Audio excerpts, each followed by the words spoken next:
تو میرے محترم بزرگوں اور دوستو، رسول پاک علیہ الصلاۃ والسلام کے احسانات، آپ صلی اللہ علیہ وسلم کی خیر خواہی اس امت کے لیے، آپ صلی اللہ علیہ وسلم کے کمالات اور آپ صلی اللہ علیہ وسلم کے جمالات، یہ وہ سارے فضائل اور عظمتیں ہیں۔ اگر مرنے کے بعد کی زندگی نہ بھی ہوتی، اگر قبر کے اندر نہ بھی جانا ہوتا اور قبر کا عذاب نہ بھی ہوتا، اگر دوزخ اور جنت کا مسئلہ نہ بھی ہوتا، پھر بھی رسول پاک علیہ الصلاۃ والسلام کے احسانات کی وجہ سے آپ صلی اللہ علیہ وسلم کے ایک ایک اشارے پر جان کو قربان کر دینا چاہیے تھا۔ دنیا کے اندر شریف لوگ ایسے ہی کرتے ہیں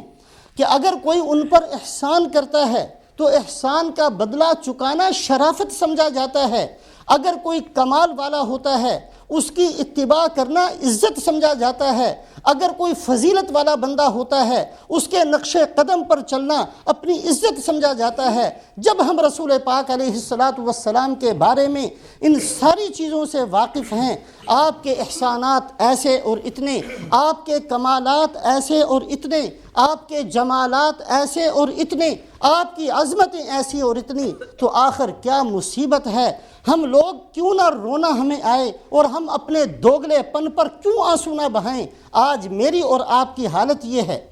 اگر ہمارے سامنے رسول پاک علیہ الصلاۃ والسلام کے طائف کا قصہ بیان کر دیا جائے، ہم سب بڑی خوشی سے سنیں گے۔ آپ صلی اللہ علیہ وسلم طائف تشریف لے گئے، دین کے لیے رسول پاک علیہ الصلاۃ والسلام کو جھٹلایا گیا، آپ صلی اللہ علیہ وسلم کے پیچھے بچوں کو لگا دیا گیا، رسول پاک علیہ السلام پر پتھر پھینکے گئے۔ اگر یہ کوئی قصہ سنائے گا تو ہم بڑی خوشی سے سنیں گے، لیکن اگر کوئی ہمیں یہ کہہ دے کہ بھائی دین کے لیے ایک کانٹا اپنے پاؤں میں تم بھی چبھانے کے لیے تیار ہو جاؤ، دین کے لیے تم بھی تو کسی قربانی کے لیے تیار ہو جاؤ، تو ہم کہیں گے کہ نہیں ہم تو بزنس مین لوگ ہیں، دکاندار آدمی، ہمارے پاس کہاں فرصت ہے۔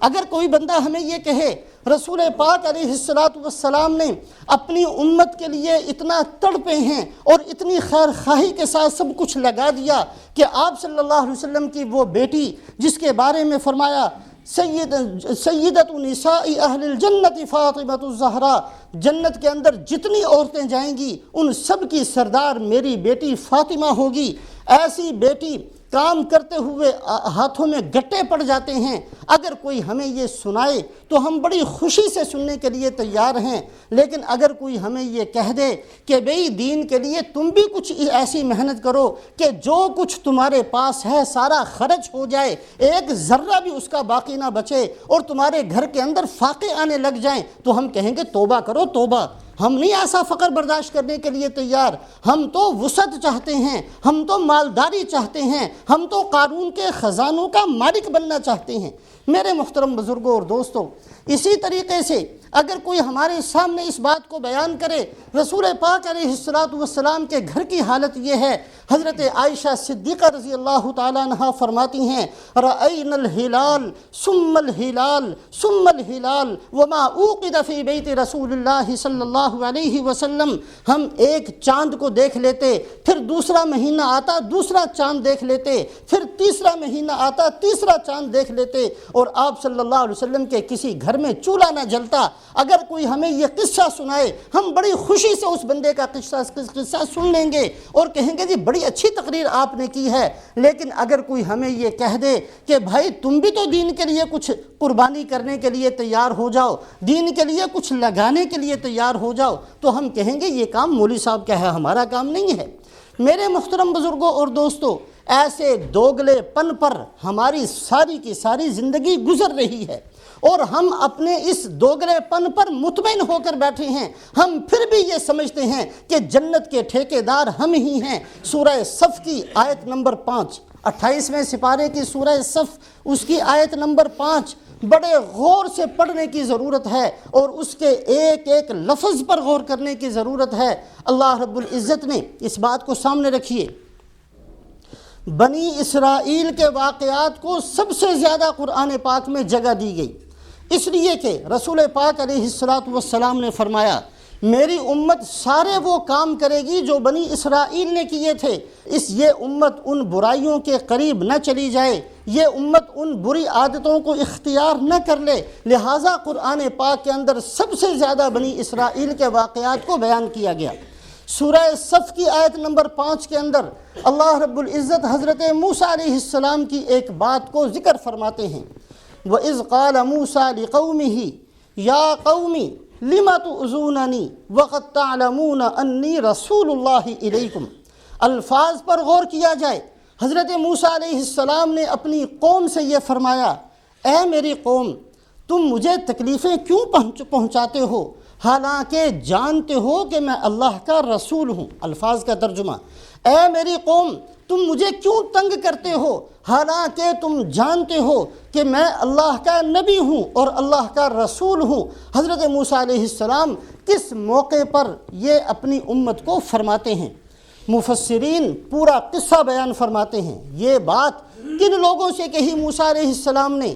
ان لوگوں سے کہی جو یہ کہا کرتے تھے کہ جی ہم آپ کے فرما بردار ہیں، ہم آپ کی اتباع کرنے والے ہیں۔ موسیٰ علیہ السلام کو اللہ پاک نے حکم دیا، اور یہ حکم اس وقت دیا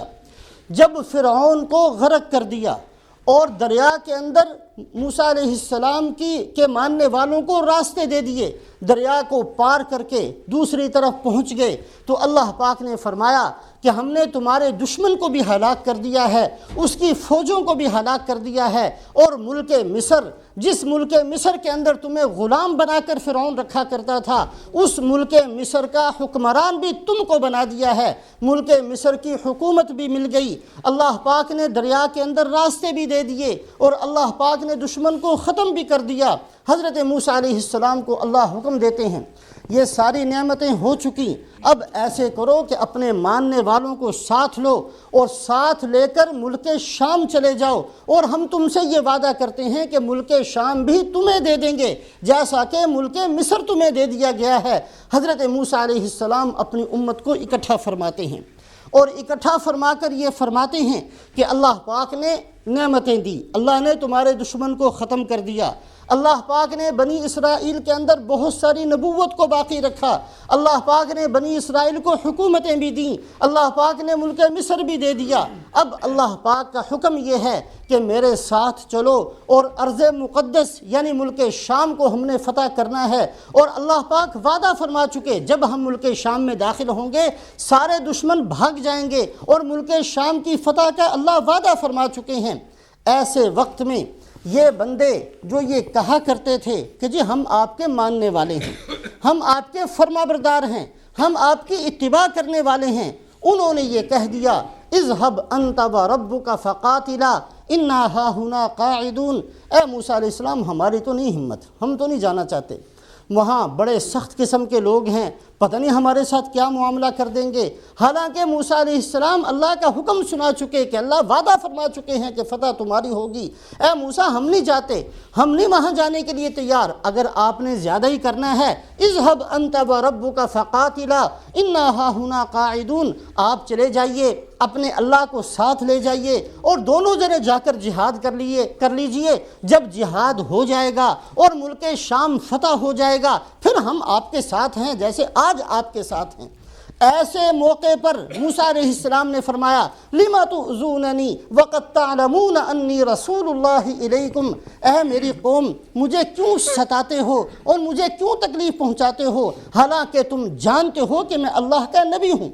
تکلیف یہ نہیں تھی کہ نعوذ باللہ اس قوم نے موسیٰ علیہ السلام کو کوئی مارنا شروع کیا تھا، یا نعوذ باللہ کوئی کھانا بند کر دیا تھا، یا کسی اور طریقے سے ستانا شروع کر دیا تھا۔ سب سے بڑی نبی کو تکلیف اس بات کی ہوا کرتی ہے کہ یہ بندہ یہ دعویٰ بھی کرتا ہے کہ میں اتباع کرنے کے لیے تیار، یہ بندہ امتی ہونے کا بھی اقرار کرتا ہے، یہ میرے نقش قدم پر چلنے کا دعوے دار بھی ہے، پھر بھی میری بات کو ماننے کے لیے تیار نہیں۔ نبی کے قلب اطہر پر سب سے زیادہ تکلیف والی یہ چیز ہوا کرتی ہے۔ حضرت موسیٰ علیہ السلام نے کسی تکلیف پر جو فرعون کی طرف سے پہنچی تھی اور کسی پریشانی پر کبھی یہ نہیں کہا کہ تم مجھے کیوں ستاتے ہو۔ اس موقع پر موسیٰ علیہ السلام نے فرمایا، یا قومی لم تؤذوننی وقد تعلمون انی رسول اللہ الیکم۔ اے میری قوم، جب تم مجھے مانتے بھی ہو اور جانتے بھی ہو کہ میں اللہ کا نبی ہوں اور میں تمہارا خیر خواہ بھی ہوں، اور اللہ پاک تمہارے ساتھ وعدہ بھی فرماتے جاتے ہیں،